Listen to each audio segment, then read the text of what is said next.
First of all, thank you very much to Rail Baltica to invite me to such a relevant audience.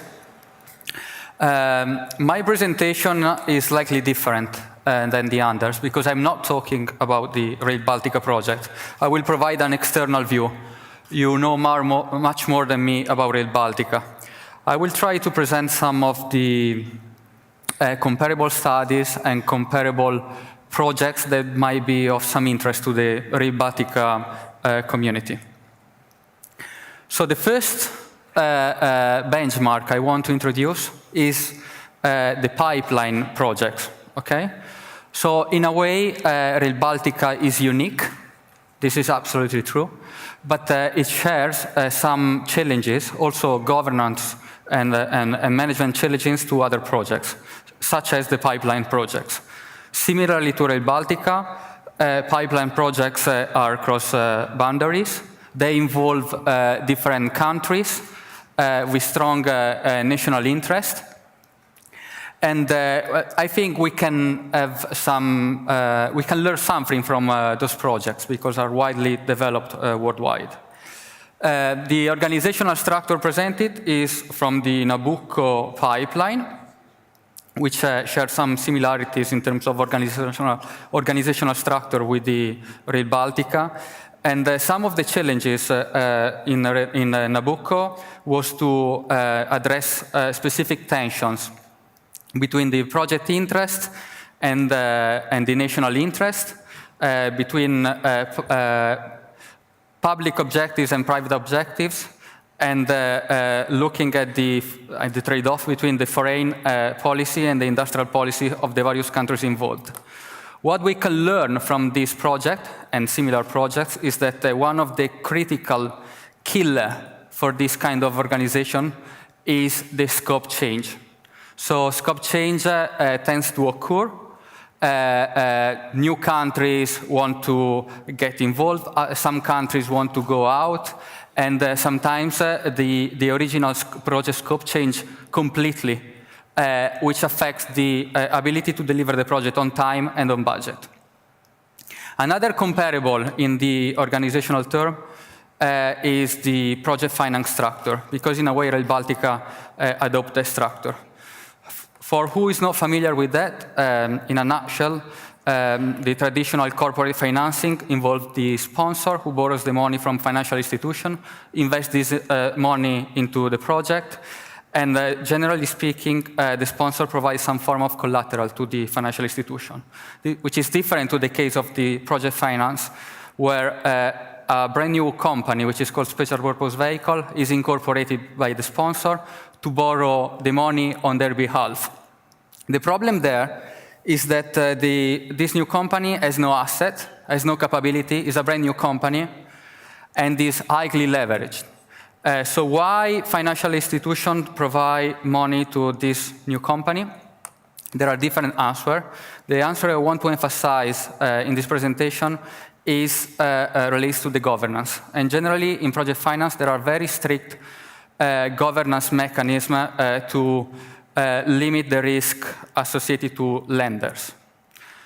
Lenders are not passive stakeholders in these projects. They play a central role.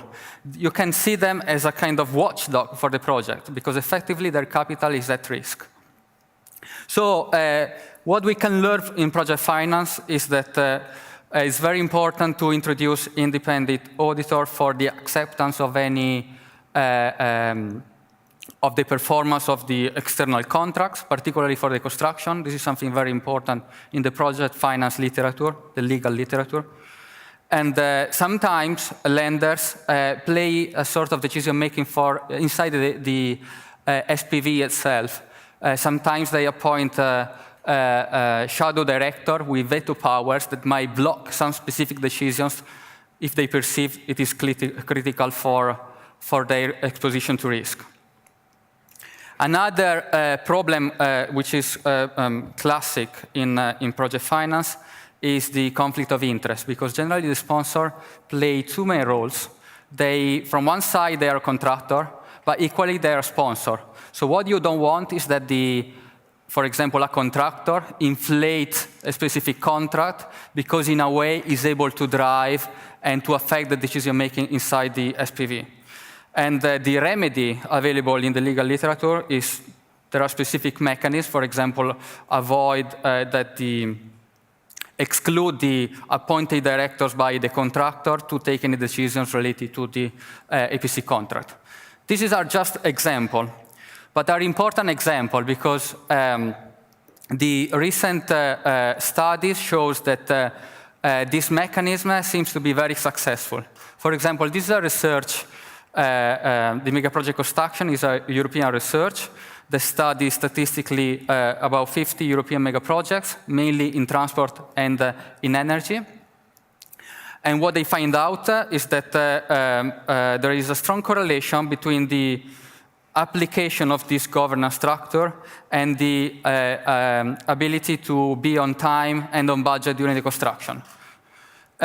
Equally, there is a strong correlation to be delayed during the planning, because one of the reasons is that the structures are much more complicated, requires much more due diligence and negotiation. But I would like to emphasize another message from the existing research in megaprojects, that the cost and time are not the key drivers generally in megaprojects. If you consider the existing project, we have a common trend around the world. Transportation infrastructure tends to be delayed and over budget, and often they inflate the estimation in terms of traffic. So if we consider only this perspective, most of the projects are not successful. But this trend is frequent in other sectors as well, such as large dams. This is a big study involving almost 250 large dams, and they emphasize this trend as well.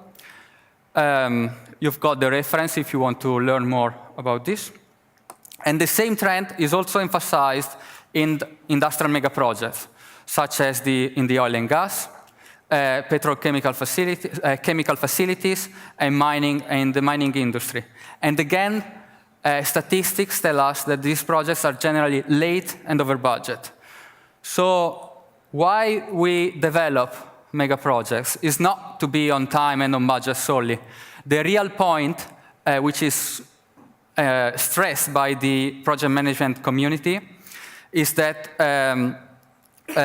this traditional notion of project performance, which is cost, time, and scope, applies very well to small projects, but it doesn't seem to apply very well to megaprojects. Because what is very important in megaproject is the implication for the economy, the implication for the environment, the implication for the society. They are a big changer when they are implemented. And in addition to that, they are symbolic nature.